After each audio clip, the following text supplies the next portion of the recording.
السلام عليكم ورحمة الله وبركاته. مانتا waa teamkii Al-Mustaqim Foundation Al-Mustaqim Orphanage School ayaan taaganahay. maanta halkan waxaan u taaganahay in aan ka hadalno maadaama bishii Ramadaan aad noogu soo dhowdahay maalmahan aan ka shaqeynaynay isku diyaarinta afurinta qoysaska agoonta si aan nooga barateen sanadada la soo dhaafay sanadkan intii hore qoysasku way ka badan yihiin 500 oo qoys ayaan mataqaanaa sugayso in aan afur u helno iyo wixii ka sii badan maalmihii la soo dhaafay isbuuci hore waxaan bilownay in aan live soo galno si aan dadka ugu sheegno lacagta loo baahan yahay iyo lacagta lagu afurinayo qoysaska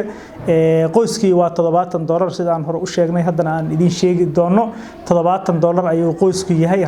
sanadkan in lagu afuriyo sanadadii hore $50 ayaa lagu afuri jiray saa la socotiin abaarihii iyo mataqaanaa waxba qaaliyoobay maxaa la dhahay cuntadii qaali ayay noqotay $70 ay hadda joogtaa in qoyskiiba aan ku afurino insha Allah waxaan idin ka rabnaa marka ilaa iyo hadda waxaan haynaa 60 qoys wixii lagu afuri lahay ayaan helnay ballanqaad iyo qaybo gacanta lagu hayo ay iskugu jiraan 60 qoys waxaan noo hartay 440 qoys inta hadda noo diiwaan gashan oo naga sugayso afurinta dad badan ayaa jira oo aan diiwaan gashanayn misana gadaalka ima karo waxa dhici karta ilaa 1000 inaan gaarsiino laakiin hadda 440 kaas qoys maxaad ka awoodaa ma hal qoys oo $70 ayaa diibi doontaa ma laba qoys oo $140 ma shan qoys oo $350 ah maxaad ka awoodaa wixii aad ka awoodo noo soo dir lambaradayna halkaas ay ku qoran yihiin hadii aad Mareykan joogto cash app-keena $sign Al-Mustaqim Foundation ayaad ku bixi kartaa ku qoran tahay website-keena ayaa gali kartaa www.almustaqim.org halkaas ayaad ka bixi kartaa PayPal ayaa ku xiran hadii aad Europe joogto xataa website-ku waa ka bixi kartaa ama lambarada xaggaas ku qoran oo EFC-da mataqaana aan ugu talagalnay oo shaashada ku qornaa doono ayaad lacagta ku soo hagaaji kartaa xawalaada soo dhigi kartaa mataqaana Cabdirashiid magaciisa ku soo qori kartaa iyo lambarka meesha ku yaalo si kasta ayaad hawshan uga qayb qaadan kartaa sida la socotiin soonkii maalmo yar ka dhiman waalidiin qoysas oo agoon iyo danyar ah waxay nooga barteen sanad waliba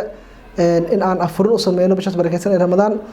waxaabii aan afurinta u sameeynayna waa wax aan ka mar walba walaalaha muxsiniinta ah oo adiga macnaha daawanaya kamid tahay amal dad bixiyay inay macnaha ka qaadna marka isbuucan isbuuc la soo dhaafay intii aan ku jirnay waalidiintii wayna soo wacayaan hay sanadkan ka waran rajada waxay la agtahay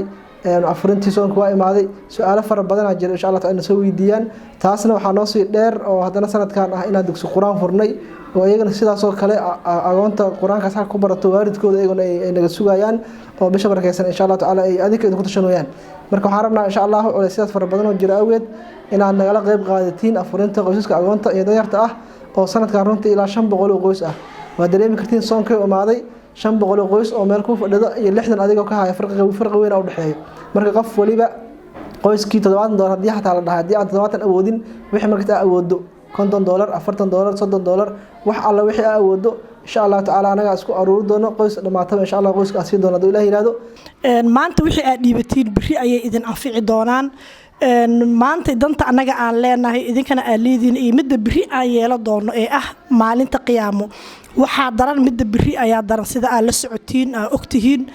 marka wixii maanta aad dhiibato ayaa biri ayaa ku moodaysaa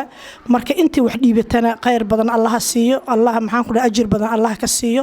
kuwa aysan wali u suurta gelin amba muuqaaladan aan fiirsanina waxaan rajaynayaa inay fiirso doonaan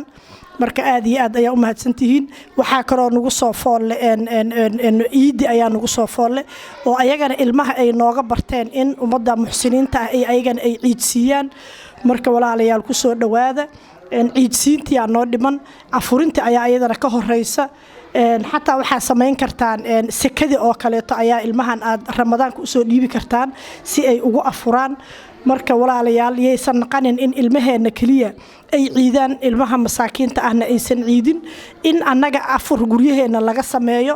waa naqaanaa Soomaali sambuus badan iyo waxyaabo badan iyo alaabooyin cusub laga taama bisha Ramadaanka